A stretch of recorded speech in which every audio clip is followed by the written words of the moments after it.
अस्सलाम वालेकुम, मैं हूं आसिफ जलाल। आप देख रहे हैं आसिफ जलाल एकेडमी। इस वीडियो में हम एक्सरसाइज 5.3 के बकिया पार्ट करेंगे। सो चले स्टार्ट करते हैं आज की वीडियो।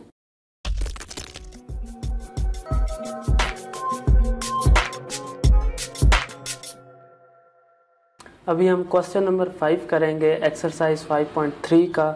तो इसमें सबसे पहले हम स्टेटमेंट को समझ लेते हैं कि स्टेटमेंट में है क्या। स्टेटमेंट में है डिटरमाइन द वैल्यू ऑफ के, यानी कि डिटरमाइन का मतलब है फाइंड करना। तो आपने के की वैल्यू फाइंड करनी है, नंबर 1।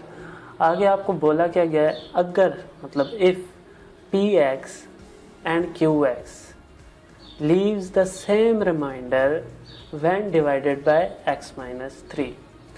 तो मैं आपको इसको इस तरह समझाता हूँ। कहता है कि अगर हम पी एक्स को डिवाइड करें x माइनस 3 के साथ और क्यू एक्स को अगर हम डिवाइड करें x माइनस 3 के साथ, तो दोनों रिमाइंडर जो हैं वो क्या देते हैं, सेम का दूसरा मतलब हमारा मैथ में क्या होता है, इक्वल। यानी कि हम x माइनस 3 के साथ पी एक्स और क्यू एक्स को रिमाइंडर थ्योरम के थ्रू सॉल्व कर लेंगे।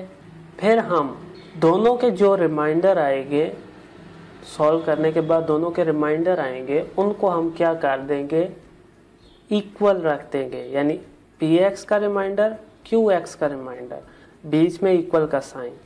तो जब हम इस तरह इन दोनों को रखेंगे तो इस पूरी जो एक्सप्रेशन बनेगी ना, इस इक्वेशन से हम के की वैल्यू निकाल लेंगे। That's it.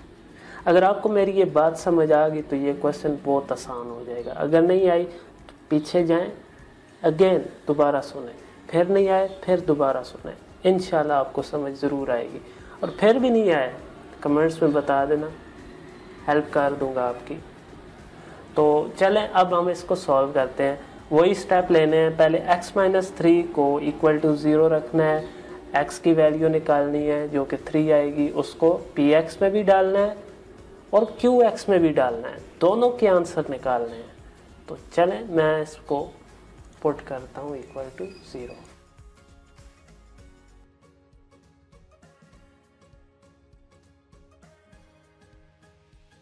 तो मैं अब पी एक्स इक्वल टू 3 जो है इसको पी एक्स में पुट करूँगा। यानी कि जहाँ पे भी पी एक्स के साथ जहाँ पे भी x है ना, वहाँ पे मैंने 3 लगा देना है और फिर इसको सॉल्व कर लेंगे।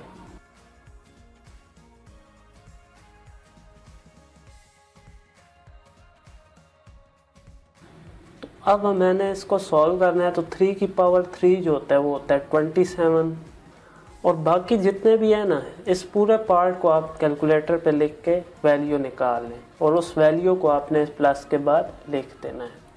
तो आती है 41। अब ये आपके पास जो आया ना, रिमाइंडर आया है, ठीक है।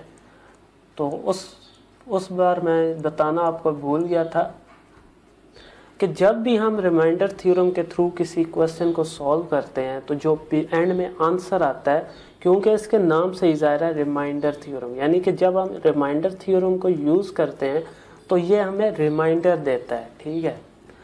तो अब हमारे पास पी एक्स का जो रिमाइंडर है वो है 27 के प्लस 41, ठीक है। इसी तरह जैसे हमने ये निकाला है, अब हम इसी को क्यू एक्स में पुट करते हैं, यानी कि एक्स इक्वल टू 3 को क्यू एक्स में डालते हैं और फिर देखते हैं कि हमारा उसका रिमाइंडर क्या आता है।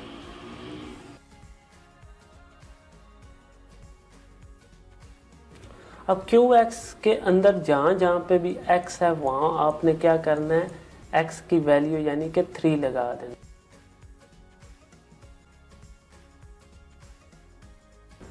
तो यहाँ पे आप देख सकते हैं अब हमने इसको सॉल्व कर लेना है सिंपली। ये जो k से पहले वाले हैं ना, इसको आपने कैलकुलेटर पे लिखना है और इसकी वैल्यू निकालनी है।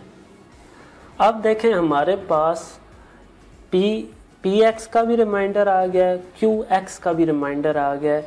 पी एक्स का रिमाइंडर 27 के प्लस 41 आया है, क्यू एक्स का रिमाइंडर x माइनस 3 से डिवाइड करने से 15 प्लस के आया है।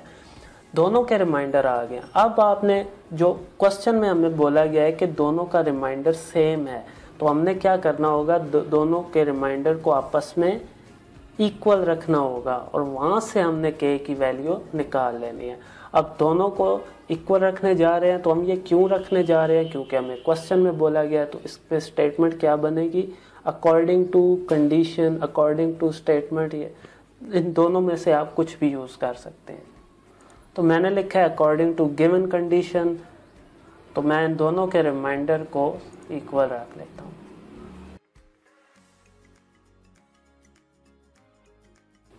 यहाँ से हमने के की वैल्यू निकालनी है। कैसे निकालेंगे, के दोनों तरफ हैं आपके, तो आप क्या करें, दूसरी तरफ से भी के इस तरफ ले आएँ और के बगैर वाली वैल्यू 41 जो है इसको आप दूसरी तरफ ले जाएं, यानी के एक तरफ करें, के बगैर वाली वैल्यूज दूसरी तरफ करें इक्वल टू के, तो वहाँ से फिर आपकी के की वैल्यू आ जाएगी। तो मैं सबसे पहले के ये प्लस में है, इसको इधर ले आता हूँ और इस 41 को इस तरफ ले जाता हूँ, तो दोनों के साइन चेंज होंगे। तो 27 में से अगर हम 1 निकालें तो 26 आता है, तो 26 के आ गया यहाँ पे। और दूसरी तरफ भी अगर आप 15 में से माइनस करें 41 को, तो क्योंकि बड़े रकम के साथ माइनस है, 41 के साथ माइनस है तो माइनस आएगा और माइनस करने पे आपको मिलेगा 26। तो अब हमने के की वैल्यू निकालनी है, के साथ 26 नहीं होना चाहिए, तो उसको हम कैसे हैंडल करेंगे। 26 इस तरफ के साथ मल्टीप्लाई हो रहा है, कोई साइन नहीं है, मल्टीप्लाई हो रहा है, तो ये जब दूसरी तरफ आएगा ना तो डिवाइड होगा इस -26 के साथ। यहाँ पे आप देख सकते हैं ये दोनों कैंसिल हो जाएंगे और आपका आंसर -1 आ गया। ये आपका आ गया आंसर, यही आपसे बोला गया था और आपने निकाल दिया। उम्मीद है आपको ये क्वेश्चन समझ में आया होगा। अगर अभी तक आपने ये चैनल सब्सक्राइब नहीं किया है तो लाजमी इसको सब्सक्राइब करें और इस चैनल की इन जितनी भी वीडियोस आप देख रहे हैं इनको आप लाजमी जैसे जैसे आप देखें आप इनको साथ साथ अपने सोशल मीडिया पे अपने दोस्तों के साथ ज़रूर शेयर कीजिएगा। अगर आपको फ़ायदा हुआ है तो उनको भी तो होना चाहिए, उनको भी होगा, इंशाल्लाह होगा। आप इनको शेयर ज़रूर कीजिए।